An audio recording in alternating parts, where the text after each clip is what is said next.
When the snow falls, the world goes quiet.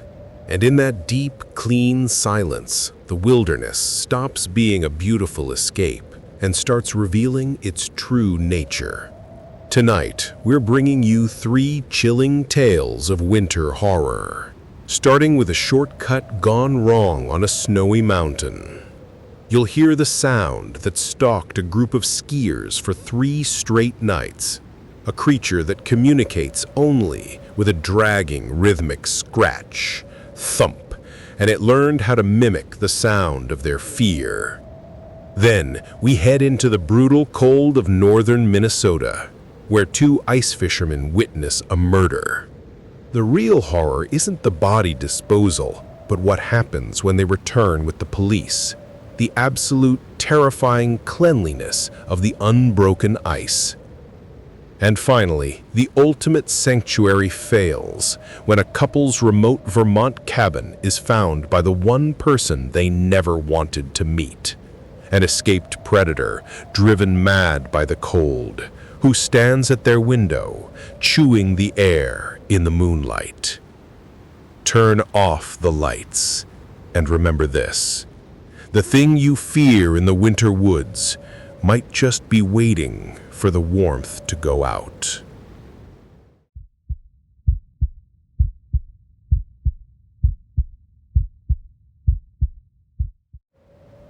My name is Mark, and I'm telling you this not because I expect you to believe it, but because I need to feel the heat of the fire again. I need to feel the absence of that sound. It started, as all monumental mistakes do, with an argument about a shortcut. Jake, perpetually restless and convinced of his superior knowledge of the local terrain, despite being from Ohio, had spotted the gap, a thin break in the dense, snow-laden pines just past the ridge marker. "Come on, guys," he'd yelled, his voice carrying thin and sharp in the crisp, late-afternoon air. "This drops straight down to the base lift. Fresh powder, 0 people. Best run of the day." Ashley, usually the voice of reason, was grinning, her cheeks flushed crimson from the cold and the thrill of the double diamond slope we'd just conquered. She was the best skier of the 3 of us, effortlessly graceful even when launching off a cornice. "Just this one, Mark. We'll be down before sunset." I should have said no. I, the planner, the pragmatist, the one who always carried the ridiculous, bulky emergency pouch my dad insisted on. I looked at the lowering sun, already painting the peaks in shades of harsh, cold orange and purple, and felt the first tremor of genuine unease. But I was 28, invincible, and surrounded by fresh powder. "Fine," I conceded, clicking my poles. "But Jake, you break a leg, I'm leaving you for the coyotes." Jake laughed, a bright, meaningless sound. That was the last, light, easy sound we would hear for 3 days. We carved through the untouched snow for maybe 15 glorious minutes. The silence was immense, broken only by the shush of our skis and our whoops of exhilaration. Then the trees thickened. The slope leveled out into a tangled, frozen mess, and the tracks we had made became the only signs of human life for miles. When the sun finally dipped, it didn't just get dark. The light was vacuumed away, replaced by an oppressive, heavy blackness. The cold hit us like a physical blow, stripping the warmth right out of our expensive ski gear. We were no longer skiing, we were waiting, dragging our skis behind us, our breath crystallizing instantly. "Jake, where's the base lift?"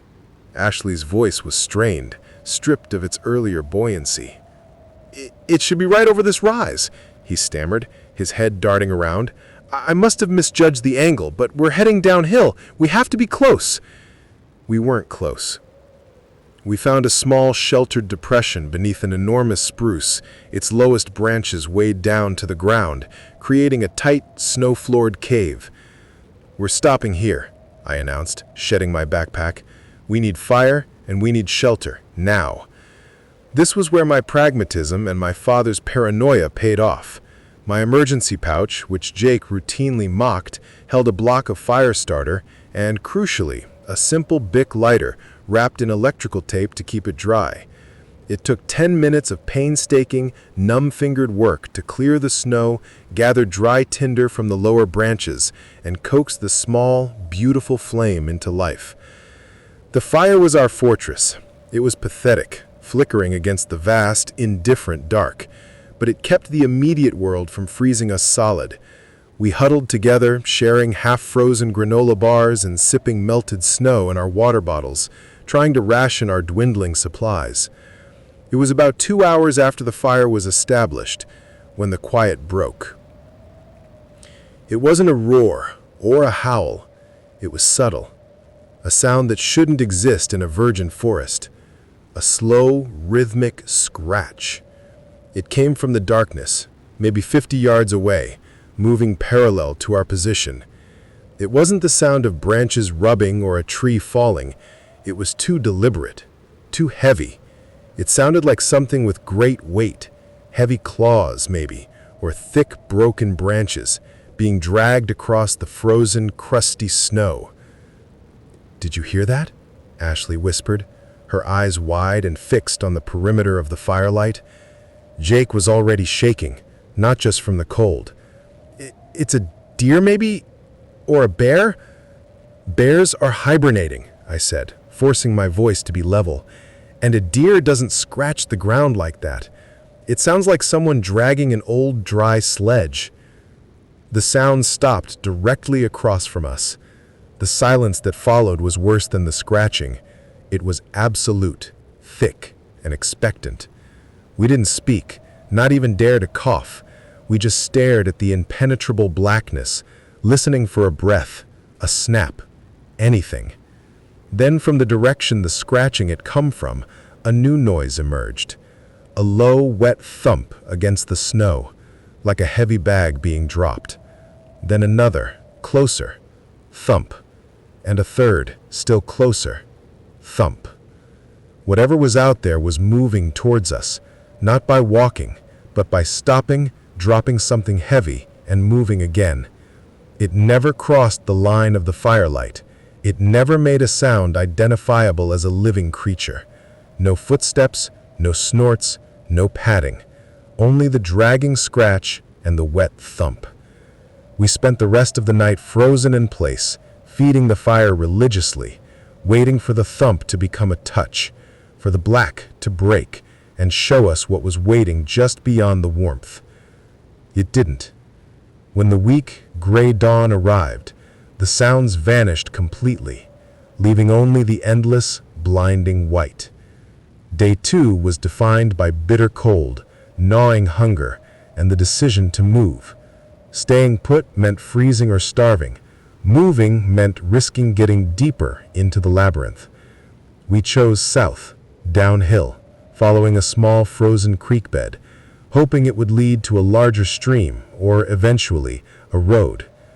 We left the fire smoldering, a pathetic monument to our first night of terror. We walked for 4 hours, slow, agonizing miles in snow up to our hips. The sun offered no heat, only glare, and the silence, the beautiful, terrifying silence of the wilderness, was back, until Ashley found the sign. "Mark, look." She pointed to the crust of snow beside the creek bed, where the wind hadn't completely drifted over the surface. It was a clear, disturbing imprint. Not a paw print, not a footprint. It looked like a shovel. A circular depression about 18 inches in diameter, surrounded by long, thin scrape marks, like someone had tried to sweep away the evidence. "The thumping," I realized, my voice hoarse. "That was the thump. It was just resting its weight." The scrape marks confirmed the scratch. Whatever it was, it moved by dragging itself, or dragging something else, pausing only to stabilize its mass. And it was big. The size of the circular depression suggested something immensely heavy. We knew then that it hadn't just been outside our camp. It had been tracking us. We continued moving, the paranoia blossoming into a full-blown physical sensation. Every pine trunk looked like a shape waiting to lunge. Every shadow was a watcher. Around midday, Jake, whose nerves were frayed to breaking point, screamed. "Did you hear that? I heard my name. I heard my name." I grabbed his arm. "Jake, stop. It was the wind. There's nothing here." "No, I swear to God, it was a whisper." "Jake." It sounded like Ashley. Ashley and I exchanged horrified glances. She hadn't spoken. The sound of our names echoing through the empty woods was an old, sick trick the human mind plays in isolation. But what if it wasn't the mind? What if the creature knew our names? The rest of the day was a frantic, exhausting race against the fading light. We moved until our legs were screaming and the cold threatened to overwhelm the panic. We found a better spot for the second night, a small, rocky outcrop that offered a solid back wall and a narrow choke point for our entrance. We built the fire bigger this time, a hungry, roaring thing. The scratching started earlier this time, and it was closer.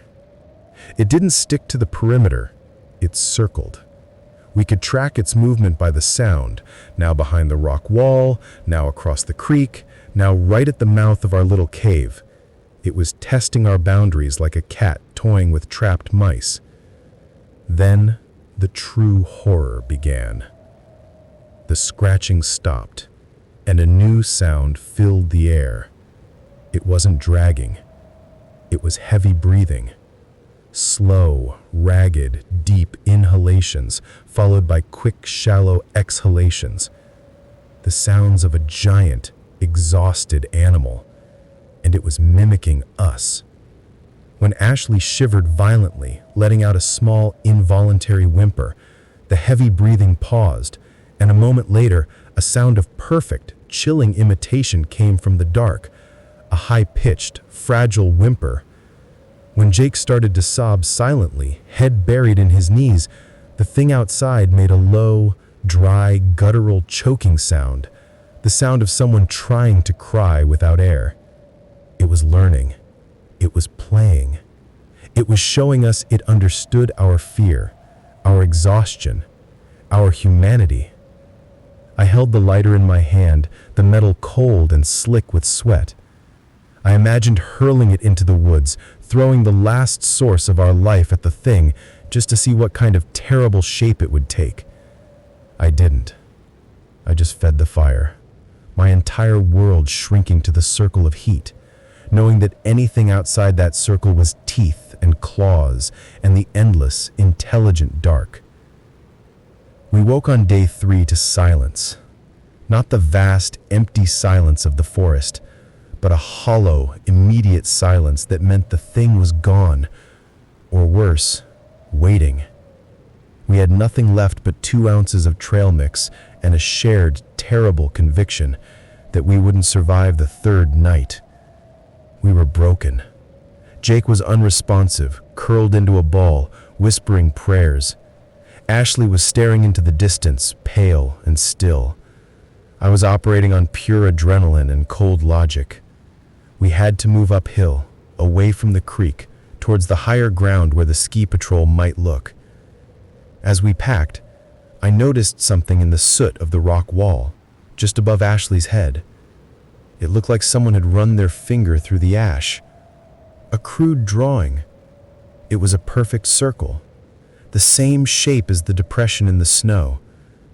Underneath it, 2 smaller vertical lines, a head, and maybe 2 legs, or maybe just an O and 2 dashes. It was childish, utterly meaningless, and profoundly terrifying. We hiked, or rather, staggered, for hours. The sound followed us now, not hidden, but openly. It was always out of sight, behind the thickest pine, just over the crest of the hill, but it was constant, the heavy scratch of its progress, relentless and patient. Around 3 in the afternoon, Jake stopped. He wasn't scared. He looked vacant. He was leaning against a tree, his eyes closed.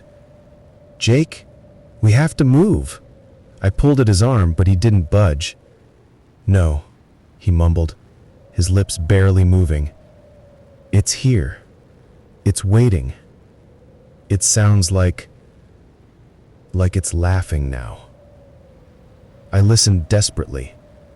All I heard was the wind rushing through the needles and the steady dragging scratch from the ridge above us. Then, a new sound. It was faint, metallic, and utterly foreign to the woods. A distant, high-pitched whine, growing louder, then fading, then returning, stronger. "Ashley," I shouted, shaking Jake violently. "A snowmobile! It's ski patrol!" I pulled the last useless flare from my pouch, but I didn't need it. The whine grew into a roar, and moments later, a yellow and black snowmobile, driven by a man in a bright red jacket, burst through the low trees, leaving a cloud of snow dust in its wake. "There you are," the patrolman yelled over the engine, his face a mask of shock and relief.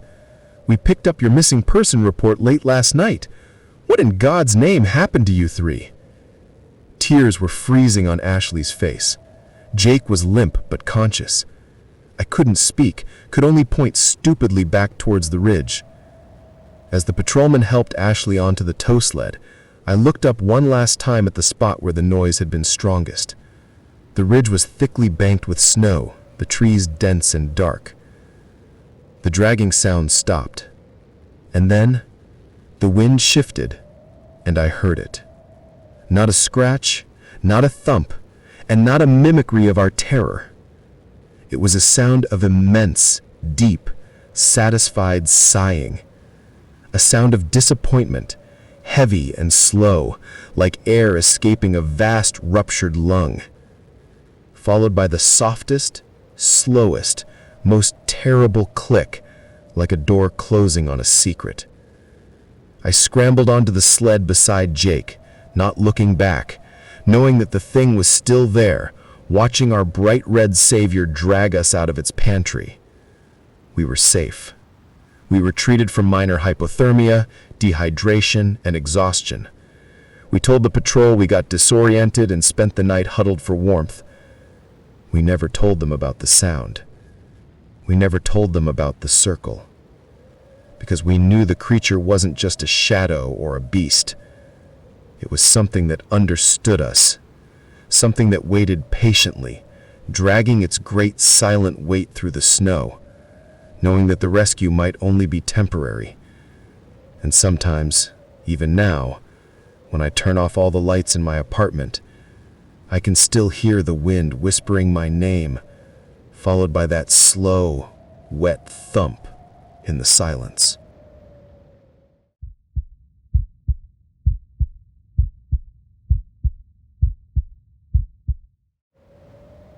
The cold in northern Minnesota doesn't just hit you. It settles in your bones and sets up permanent residency. It's a clean, merciless kind of cold that wipes away sound and color, leaving behind only white silence and the sharp metallic tang of deep winter air. I'm Ethan. At 37, I'm supposed to be past the point of needing these yearly pilgrimages, but every January, Mark and I find ourselves back on Lake Vermilion, hauling an absurd amount of gear across the vast frozen surface.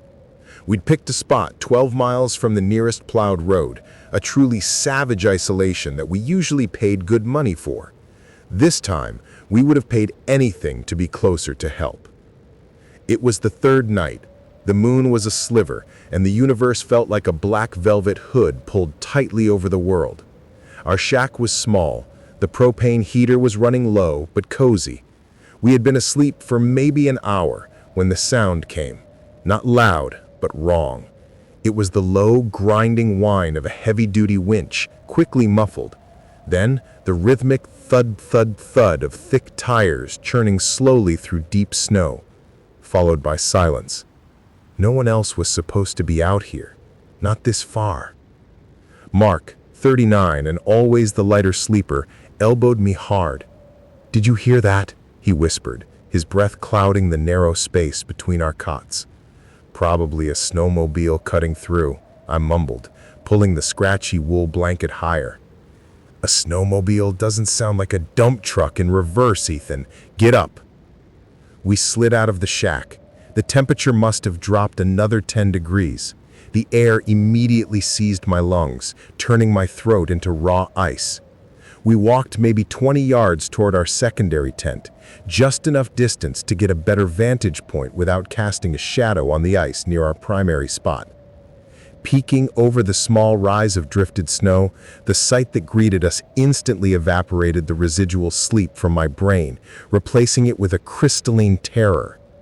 About a half-mile across the flat expanse, 3 figures were working in the pale beam of a single, powerful floodlight rigged onto the back of a black pickup truck. They were too far for us to make out their faces, but their movements were distinct and awful. They were near a section of the ice where we knew the current ran stronger, a place we'd explicitly avoided. They weren't fishing. They had dug a large, jagged hole, too large for a fishing hole, maybe 6 feet across, and were standing around a long, heavy object wrapped tightly in what looked like black plastic sheeting. Even from that distance, the intent was unmistakable. They secured a rope around one end of the dark, bulky mass. Then, 2 men strained, leveraging the weight, while the third, taller man directed them. The shape, it had the sickening slump of human weight, the way it bent in the middle when they struggled to hoist it. A body bag. I felt a wave of nausea, cold sweat instantly cooling on my forehead. The third man gave a sharp command, his voice too distant to decipher, but the tone of absolute cold authority carried clearly across the frozen wasteland. They used the rope to slowly maneuver the plastic-shrouded weight toward the black hole. When the thing finally tipped and slid into the water, the splash was surprisingly muted, immediately swallowed by the vast silence of the night. We froze, lungs locked, hearts hammering against our ribs like trapped animals. They didn't speak again. They stood there for several long, agonizing minutes, staring into the hole, their silhouettes dark and monolithic against the backdrop of the icy lake and the weak light. Then they began their cleanup. They didn't just toss the snow back. They were meticulously scraping the surrounding ice, mixing the watery slush, and packing the snow back in. They were professionals, or at least practiced. They were erasing their tracks. "We have to go," Mark breathed, a desperate, thin sound that sounded deafening in the silence. Just as the third man stepped back to survey their work, his head snapped up. I don't know what it was, perhaps the faint reflection of the distant floodlight on the metal frame of our shack, or maybe just a gut feeling that only the guilty possess, but he was looking directly at our hiding spot. The floodlight didn't move, but the man raised a gloved hand and pointed straight at us. We didn't wait to see if the others turned. We didn't exchange another word. Survival took over. We scrambled back to our shack, dumping our gear inside the sled, not bothering to fold anything. The plan was simple: get to the snowmobiles, fire them up, and drive 12 miles south, fast, until we hit the highway. I threw my heavy parka on, fumbling with the zipper. "Map!" I choked out, grabbing the laminated sheet. "We stick to the main trails. We don't cut cross-country. They'll know that noise." The ignition on the snowmobile coughed once, then twice, before the engine caught with a roar that seemed to tear the silent night in half. Mark's engine caught a moment later. We didn't bother with helmets or checking the fuel. We simply hammered the throttle and tore away from the cabin, leaving the safety of our small light behind, plunging into the black. The trail was barely visible, a winding ribbon of white cutting through dense, silent pines. The headlight beams cut tunnels through the darkness, but the trees crowded close, casting fractal shadows that seemed to lunge at us. Every snap of a branch, every shift in the snow under the track sounded like a gunshot. After about 5 minutes of flat-out driving, I risked a glance back. 2 lights. 2 sets of high-powered, professional snowmobile lights, eating up the distance behind us. They were moving faster than us, their machines optimized for speed, not utility. We had about a mile lead, maybe less. "They saw us, Ethan. They saw our faces." Mark's voice crackled through the cheap radio in my pocket. "Don't look back, just drive." The temperature was our enemy. The wind chill at 40 miles per hour was brutal, tearing at our exposed skin. My eyes started watering, instantly freezing the moisture into painful little chips around my lashes. The steering became difficult. I could feel the tension in my arms, pulling the handlebars hard, trying to stay on the narrow, icy track. One mistake, one drift into the deep powder, and we were done. They would catch us, drag us off the machine, and whatever fate they had in mind for the body they dropped into the lake would be our own. The chase went on for what felt like an eternity, but could have only been 20 minutes. We flew past the old logging road, the first landmark that meant we were halfway out. The pursuing lights were closer now, perhaps a quarter-mile back. They weren't using their sirens. They didn't want attention. They just wanted us. The trail started to wind, forcing us to slow down on the tight corners. I could hear the faint thrumming of their engines now, a low predatory growl beneath the shriek of our own motors. "The switchback, up ahead," I yelled into the radio. "They'll close the gap." The switchback was a tight, banked turn around a small frozen creek. We took it too fast. Mark's machine slid wide, the tail kicking up snow. He corrected, but lost a few precious seconds. As I rounded the corner, a blinding flash of light hit me from the side. The second snowmobile, the one driven by the man who had pointed at us, had somehow cut through the trees. He was less than 50 yards to my right, aiming to cut me off before I reached the highway junction. The man's face was obscured by a dark visor, but I could feel the cold, calculating intent of his gaze. He wasn't panicked. He was hunting. I swerved hard left, nearly hitting a pine, and saw my chance. A narrow, deer trail opening in the woods, choked with knee-high brush that led directly, if painfully, to the road. It was reckless. "Mark, left, now! Don't follow the trail!"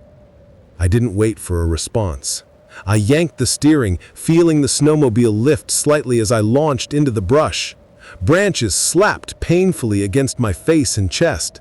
The machine bucked, threatening to throw me.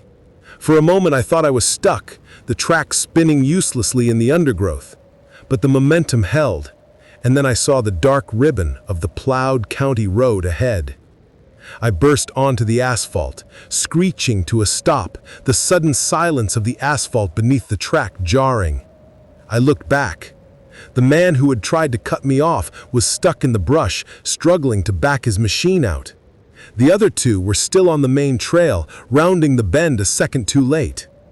We had made it. We had reached the civilized world. We didn't stop. We drove the machines onto the road and kept going, the engines screaming in protest until we saw the first faint sign of civilization, the blinking yellow light of a gas station and a payphone. It was 4:15 a.m. We stumbled into the gas station, shivering uncontrollably, our eyes wide with shock. The attendant, a tired-looking woman named Doris, blinked at our ragged appearance. "Police. Call the police," Mark rasped, his voice raw. I took the phone and poured out the story to the 911 dispatcher. Murder, body disposal, 3 men, a black pickup truck, and a high-speed chase. I gave them our exact coordinates, describing the makeshift shack, the logging road, and the approximate location of the hole in the ice. Within an hour, 2 squad cars arrived, followed by a local sheriff, Deputy Miller, a man whose face was etched with a decade of boredom and minor local disputes. He looked at us like we were either drunk or high. "Son, you're describing organized crime miles out on the lake," Miller said, rubbing his chin. "We don't get that here." "We saw it," I insisted, my voice cracking with desperation. "They put a body through the ice. They chased us, deputy. They almost killed us." Miller, seeing the genuine terror in our eyes, finally seemed convinced enough to act. He called in a request for a search team and, at first light, we were back on the road, riding in the relative warmth of his heavy-duty pickup, leading the expedition back to Lake Vermilion. The sun came up, a watery, pale orb that offered no real warmth. The snow had started to fall lightly, dusting the trails. We found our abandoned shack.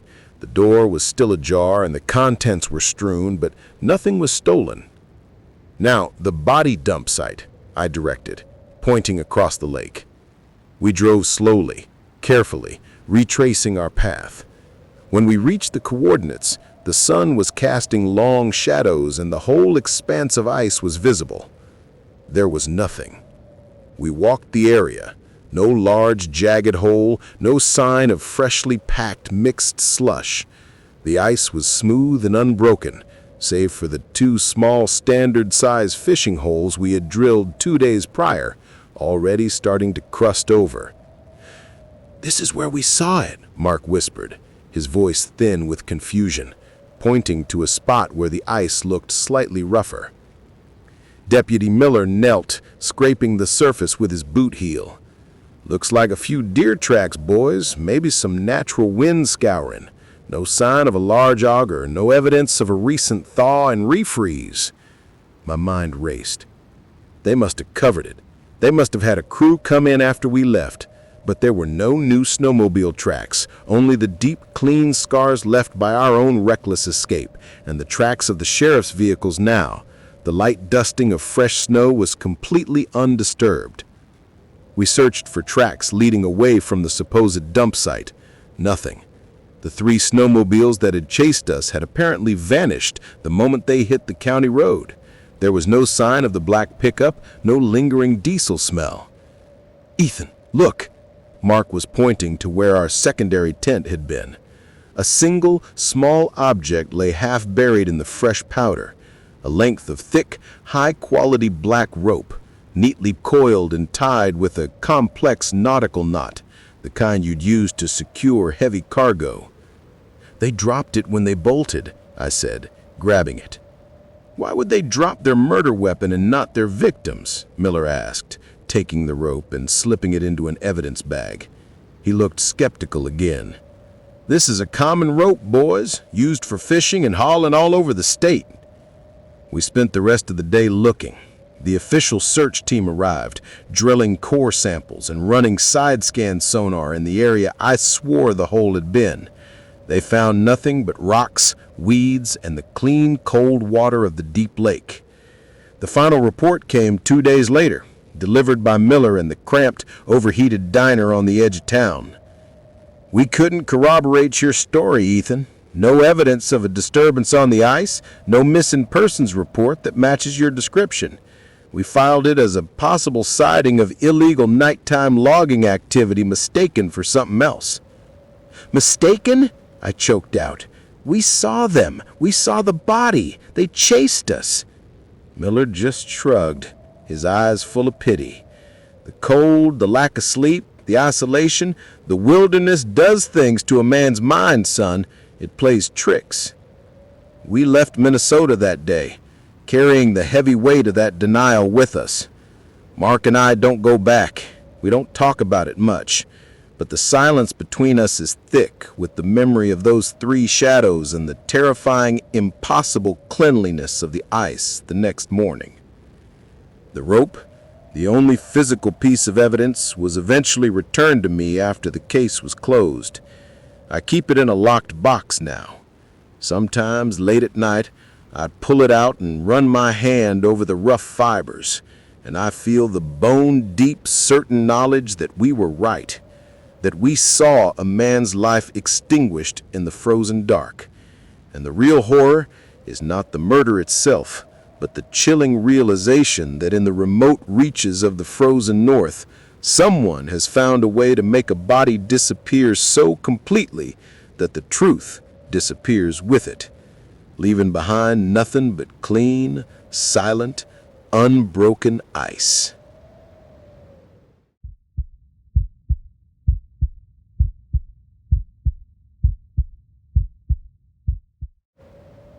The cabin was supposed to be a sanctuary.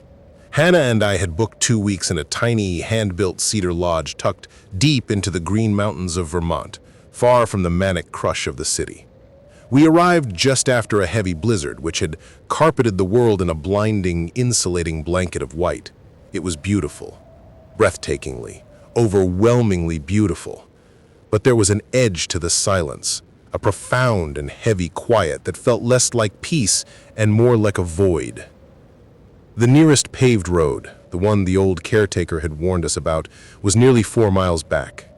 Once we parked our truck and started the wood stove, the initial romance of isolation took over. "It's perfect, John," Hannah had whispered, pulling me close on that first evening watching the flames dance. "Nobody from miles. We could be the last people on Earth." She meant it as a romantic fantasy. I felt a cold knot tighten in my chest at the phrase. That feeling of being watched, even then, was just a whisper of nerves, a city boy unused to the sheer scale of the wilderness. I rationalized it away, the old wood creaking in the deep freeze, the wind shifting the heavy snow load on the eaves. The first week was idyllic, filled with cross-country skiing, too much coffee, and the smell of pine smoke. But by the middle of the second week, the weather turned cruel. The temperature plunged below zero, and the windows became thick, opaque panes of ice. The sun, when it appeared, offered no warmth, only a sterile, brilliant light that made the shadows beneath the towering, snow-laden hemlocks look impossibly dark and hungry. The isolation began to warp my perspective. The woods surrounding our small clearing, which had initially felt protective, now felt like a crushing cage. Every sound was magnified. The snap of a frozen branch in the distance sounded like a gunshot. The howl of the wind became a sustained, mournful cry that seemed to travel right through the log walls and settle in your bones. One afternoon, returning from splitting firewood, I noticed something that sent a shiver straight down my spine. The snow around the cabin had been untainted for days, sealed by the relentless cold. Near the edge of the clearing, where the thick woods began, there was a set of fresh tracks. They were large, uneven footprints, not the delicate paired prints of a deer or the hopping marks of a rabbit. These were clear impressions of a heavy boot sinking deep into the powder. They walked a short, irregular path from the tree line to the cabin's perimeter, paused directly beneath our main bedroom window, and then vanished back into the shadows of the forest. They didn't lead up to our door or even past the cabin. They simply approached, stopped, and retreated. I stared at them, the breath misting in the crystalline air. "Hannah!" I called out, my voice too loud, too sharp. She came out, bundling her coat around her. "What is it?" I pointed. Hannah's initial reaction was dismissal, then concern. "A snowshoer? A hiker?" "No one hikes out here," I said, my voice low. "The trail is 4 miles away, and whoever wore these wasn't wearing snowshoes. Look how deep they are, and they only went to the window, Hannah. They didn't circle the cabin. They just looked in." We checked the cabin again. The windows were locked, the doors bolted. The footprints unnerved us so thoroughly that we spent the rest of the day checking the radio, trying to find a local weather or news channel. All we got was static and the occasional tinny hymn from a distant religious station. The tracks were gone by morning, swallowed by a light fall of fresh snow, but the feeling they left was indelible. The cage now had eyes. That night the cold achieved a new intensity. The air inside the cabin felt brittle, even with the stove roaring. We tried to watch a movie on the laptop, but we were both too jumpy. Every time the screen light flickered, the shadows in the corner seemed to multiply. Around 2 a.m., I woke up with a dry mouth and a hammering heart. It wasn't a noise that woke me, but an absence of noise. The wind had died completely. The stillness was absolute, a deadly, perfect vacuum of sound. I slipped out of bed, careful not to wake Hannah, and pulled on a sweater. I crept to the main room where the embers in the stove cast a weak orange glow. I picked up the heavy iron poker, our only real weapon, and stood perfectly still, listening. Thump. It was muffled, heavy, and came from the outside wall near the kitchen. I froze, my body rigid, gripping the cold iron poker so hard my knuckles turned white. Thump. Pause. Scrape. The scraping sound was slow, deliberate, like thick wool dragging against rough cedar. It was too low for a branch, too consistent for an animal. This was something moving with intent. I moved silently to the kitchen area, pressing my ear against the cold log wall. The scraping stopped, directly on the other side. My breath hitched. I could hear my blood roaring in my ears, and then, faintly, outside, I heard something else. A ragged, shallow breath. It was human, and it was right there. Hannah appeared behind me, her eyes wide, wrapped in a blanket. She didn't have to speak. Her terror was a physical wave in the dark. I put a finger to my lips, signaling her to go back to the bedroom. She hesitated, but then seeing the absolute panic in my own eyes, she silently retreated. I took a final, deep breath, tightened my grip on the poker, and quickly moved to the kitchen window. The glass was too iced over to see anything clearly. I cautiously raised my hand and scraped a tiny peephole clear in the frost, about the size of a 50-cent piece. What I saw made the blood drain from my face. It wasn't just a man. It was a ruin. He was standing maybe 3 feet from the window, illuminated faintly by the moonlight reflecting off the snow. His face was gaunt and streaked with filth and ice, his eyes sunken and staring. He was wearing tattered, grayish-blue heavy clothing, like old-style workwear or institutional clothes, and his hands were bare, cracked and blue with cold. He wasn't moving. He was just staring at the cabin wall. Then, slowly, he tilted his head and fixed his gaze directly on the small frosted circle I had just cleared. He was looking right at me. But the worst part wasn't the look. It was the movement of his mouth. He wasn't smiling, he was chewing. Slowly, rhythmically, his jaw worked, but there was nothing there. He was chewing the air, staring, his eyes like polished stones in the moonlight. I dropped to the floor, my heart threatening to exit my ribs. I scrambled backward until I hit the opposite wall, the iron poker clanging softly on the floorboards, a sound that, in the silence, felt like a thunderclap. The man didn't move for several seconds. Then I heard him shift. A heavy, slow step in the deep snow. The awful chewing stopped. Scrape, scrape, scrape. He was at the front door. We had 2 bolts on that door, a deadbolt and a heavy slide bolt, plus the chain. They were the only things between us and the absolute cold, the absolute terror. The noise changed. It became a low, persistent pressure, a groaning sound as the man leaned his full weight against the solid wood. The whole doorframe shuddered. "John," Hannah's whisper was thin, utterly panicked from the bedroom doorway. "The phone, does it have service?" I shook my head, silently mouthing no. We only had a single weak bar of signal near the kitchen window, the same window he had just been staring through. Then, the true horror began. The pressure stopped. There was a pause, and then a metallic, high-pitched screech. He was working at the door's lock plate, digging something sharp, a knife, a shard of rock, or perhaps just his fingernails into the gap between the frame and the door. He was trying to pry the bolt out of the door jamb. Panic gave way to a cold, desperate clarity. We couldn't stay. If he got the door, we were trapped. I motioned wildly to Hannah, pointing to the back window in the bedroom. It was smaller, lower, and faced the deepest part of the woods, away from the path he had taken. "Keys," I hissed, "the truck keys." Hannah, shaking uncontrollably, fumbled for her jeans on the floor. As she did, the sound at the door escalated. The wood around the deadbolt splintered, a sharp, cracking sound that made us both jump. He was close. The heavy slide bolt wouldn't hold against his relentless, maniacal focus for long. We moved, quiet as ghosts. I grabbed a blanket, the poker, and Hannah's flashlight. The only window we could use was tiny, maybe 3 feet wide. I had to smash it.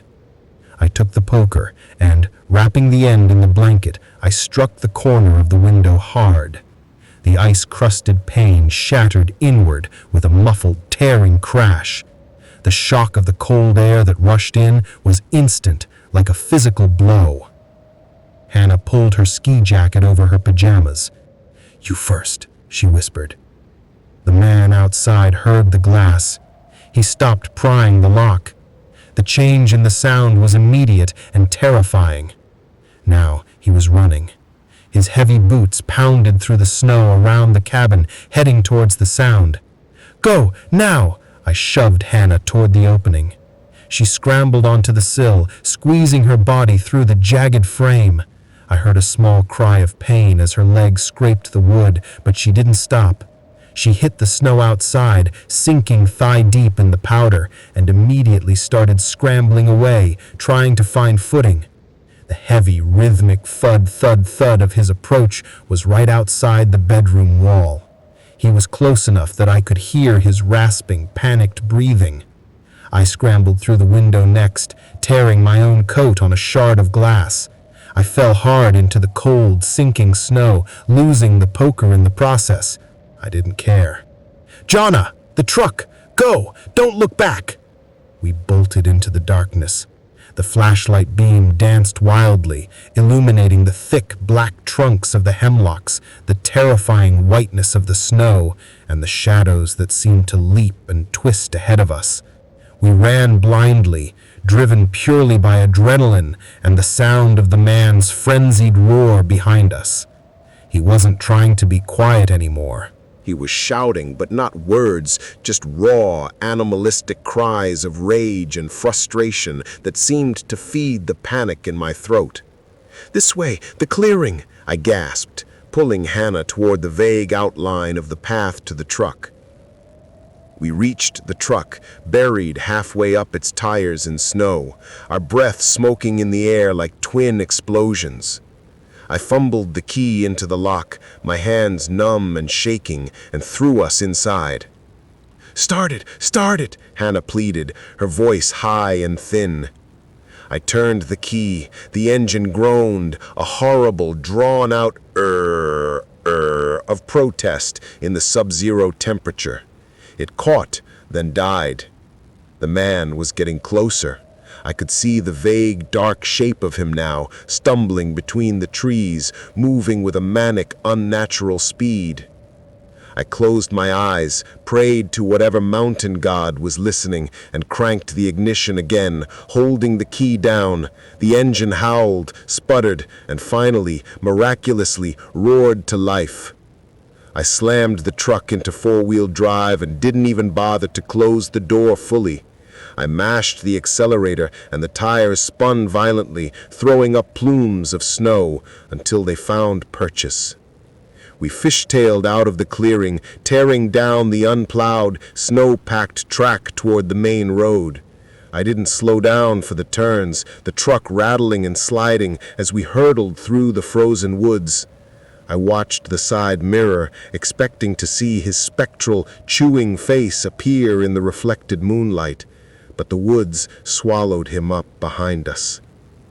We didn't stop until we hit the state highway, where the snow was plowed and the first signs of normal human life, a gas station sign, a few scattered lights, were visible.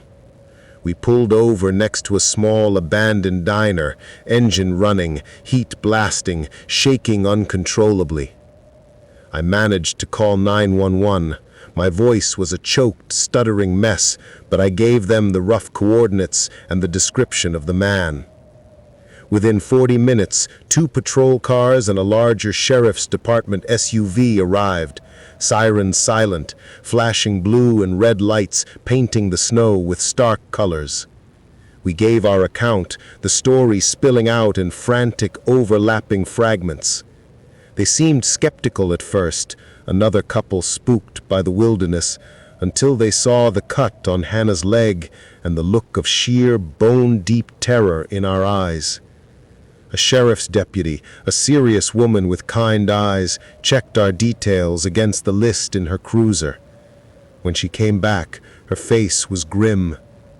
"Mr. and Mrs. Hayes," she said, her voice dropping to a low official register. "We found him. He was about a mile from your cabin walking toward the highway. Hypothermia had set in." She paused, looking at me directly. "He's been on the run since yesterday morning. He was an inmate at the Northern Correctional Facility, minimum security, about 20 miles east of here. Name's Randall Kaiser. He was serving time for aggravated assault and an unrelated charge of attempted murder." "Attempted murder?" Hannah whispered, clutching my hand so hard it hurt.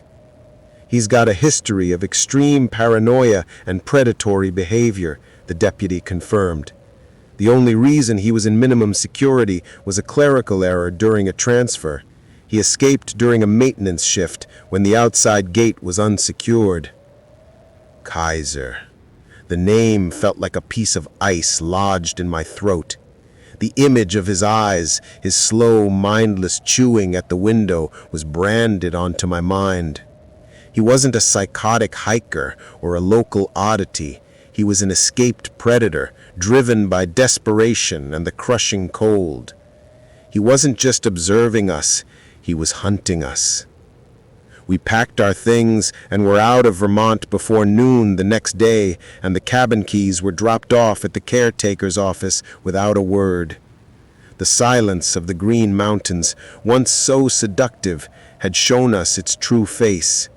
The vast, indifferent landscape where the desperate and the deranged can roam unseen, and where the line between civilization and savagery is as fragile as a pane of frozen glass. To this day, the sound of splintering wood or the sight of deep, solitary footprints in the snow is enough to make me stop breathing. The cold isn't just a temperature anymore.